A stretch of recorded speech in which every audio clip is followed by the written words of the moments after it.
larger, I guarantee if it was Israel, a Jewish state, attacking the Kurds, they would be covering it. Because it's Turkey, who is also a Muslim, killing Muslim Kurds, they're not covering it. This is the hypocrisy that the Kurds have dealt with for decades and decades and nearly 100 years now, that they don't get the same attention, not only from the Middle East, but the larger, the international community. Look at the United Nations. The Secretary General of the United Nations hasn't...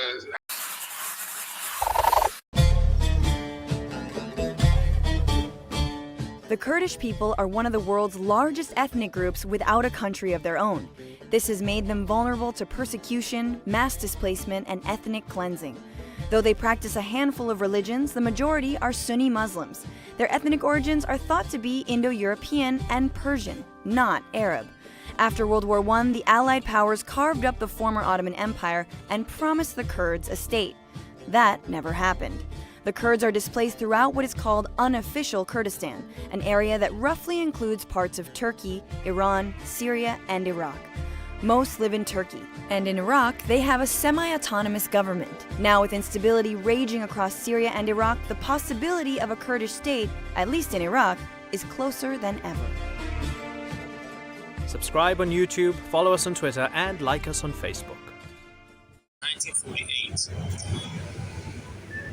There is two main cities in the country, which are Tel Aviv, its economic and political city, and Jerusalem, its seat of government and claimed capital. The country has in modern days been highlighted for its non-stopping conflict with Palestinians in the area.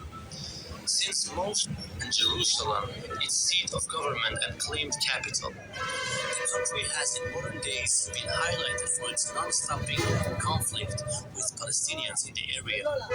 Since most countries in the area support the Palestinian cause, the Jews find themselves in a very similar situation as the Kurds, as they're both surrounded by an hostile environment. Today we are going to take a look into the Kurdistan-Israel relations. Don't forget to subscribe to Oldest in the Middle East. The time of the Mesopotamian Jews can be dated back to the Babylonian conquest of the southern tribes of Judah in 586 BC. The Jews of Kurdistan live freely alongside Muslims and Christians for generations. Today, most of the Kurdish Jews have immigrated to Israel so that they can live in a Jewish state. These Kurdish Jews can reminisce about the positive experiences that their fathers and grandfathers had within the Kurdish tribal society. It is due to these roots that the state of Israel today can connect on another level with the present Kurdish leadership, which mostly is a tribal one. The Barzani family has during times been one of the most recognized families in the Kurdish question. Today we know of many members such as Mustafa Barzani, Masud Barzani, and Shirvan Barzani. Looking at the first mention, Mustafa Barzani, we see a man with special relations with the Kurdish Jews during the patronage of the Kurdish national movement. During the 1940s, Mustafa Barzani actually married a daughter of Jewish Zibari tribal leader in order to secure the ties between them with a pact marriage. This can be read in the tribal chieftains in Kurdistan, page 375. During World War II, and especially at the end of the British Mandate of Palestine in 1947, a drastic reduction of the Jewish population in Iraq began. This also affected the Kurdish Jews, especially in Bashur. In 1950, they was given the permission to leave Iraq within a year in condition that they renounce their citizenship. These Jews also had restrictions on them, which eventually led to the fact that 90% of the Kurdish Jews left for Israel. The Israeli government now had reason to establish relations with the Kurdish rebels in Iraq during the 1960s and the 1970s. According to a Mossad official, Israel had military advisors at the headquarters of Mustafa Barzani, which trained and supplied the Peshmerga with firearms and anti-aircraft artillery. Many Jewish communities organization started campaigns for Iraq to stop their persecutions against Kurds. Israeli Prime Minister Yitzhak Shamir also to defend the Kurds.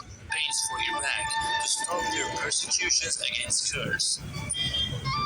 Israeli Prime Minister Yitzhak Shamir also called on U.S. Secretary of State James Baker to defend the Kurds. When Saddam fell and KRG rose, the relations between KRG and Israel became more and more official.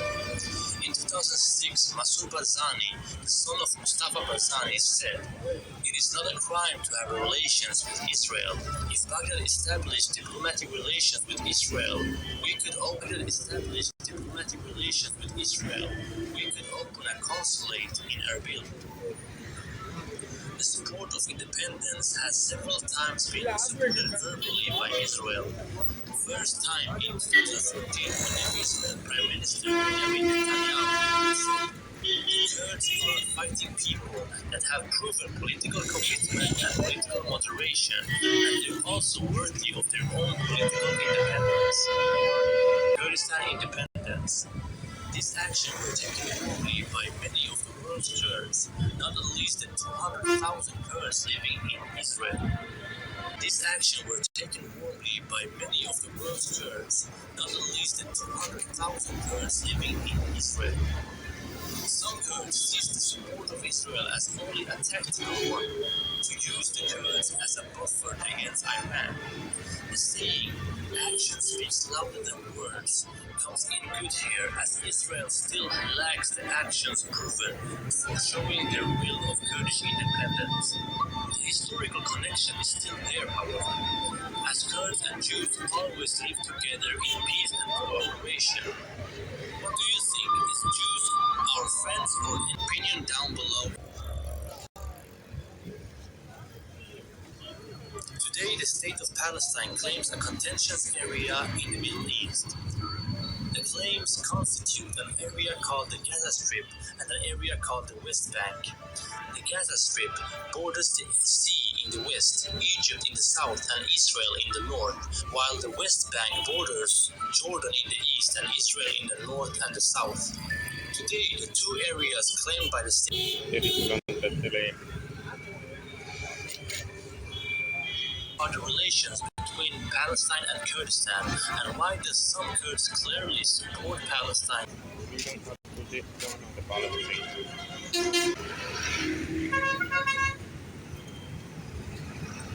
Let's go into the video.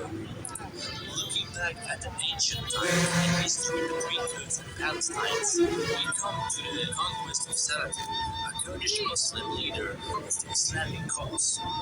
Among many places, Saladin liberated the area of today's Palestine during the Ayyubid dynasty conquests.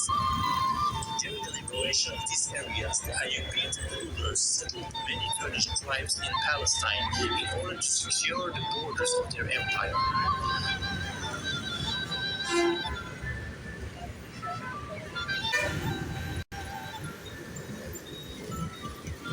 Today, there is a significant minority of Kurds living in the cities that Palestine claims, such as Hebron, Jerusalem, and Nablus.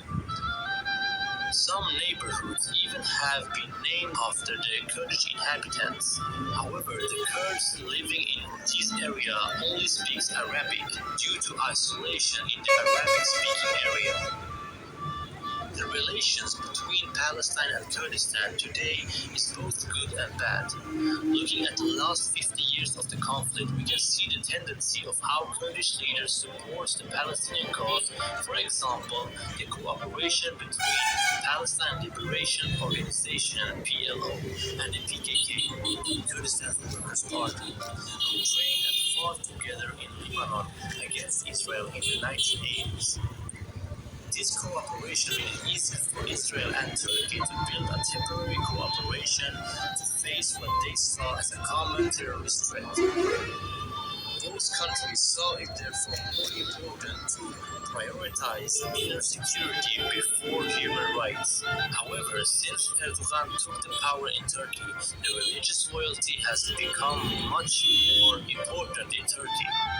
Because of this, the relation between Turkey and Israel has become worse and worse. Another example is when Jalal Talabani spoke in Kirkuk to the Kurdish people, calling the city of Kirkuk the Kurdish Jerusalem. In his speech, he used Jerusalem as a metaphor for a Palestinian audience, comparing it and the Palestinian-Israeli situation to Kirkuk and the Kurdish-Iraqi situation.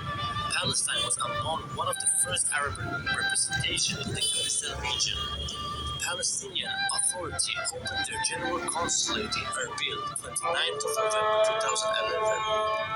In association with this, the President of Palestine, Mahmoud Abbas, became the first Arab leader to visit KRG. The President of KRG, Masoud Barzani, expressed the opening as a hope of more Kurdish-Arab cooperation in the future.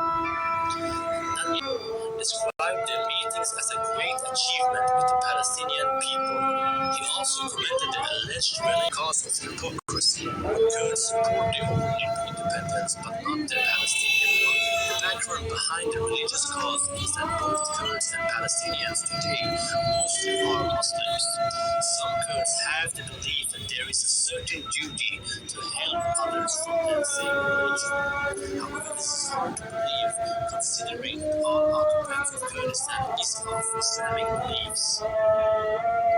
Hypocrisy comes from certain Kurds who say that it isn't right to talk about human rights in one case, but deny them in another, referring to Kurdish human rights in one case and Palestinian human rights in another.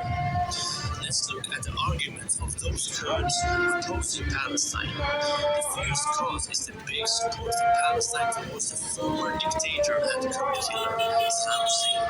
Saddam Hussein, were in the Arab world well known for his anti-Israel stance, both by speech and by supporting several Palestinian organizations with economic and military support. Due to this support, many Palestinians keep their loyalty towards the former president of Iraq, who in the worldwide eyes, especially in Kurdish eyes, is known as a tyrant and a mass murderer in Saddam's government, which were placed in Kurdish areas.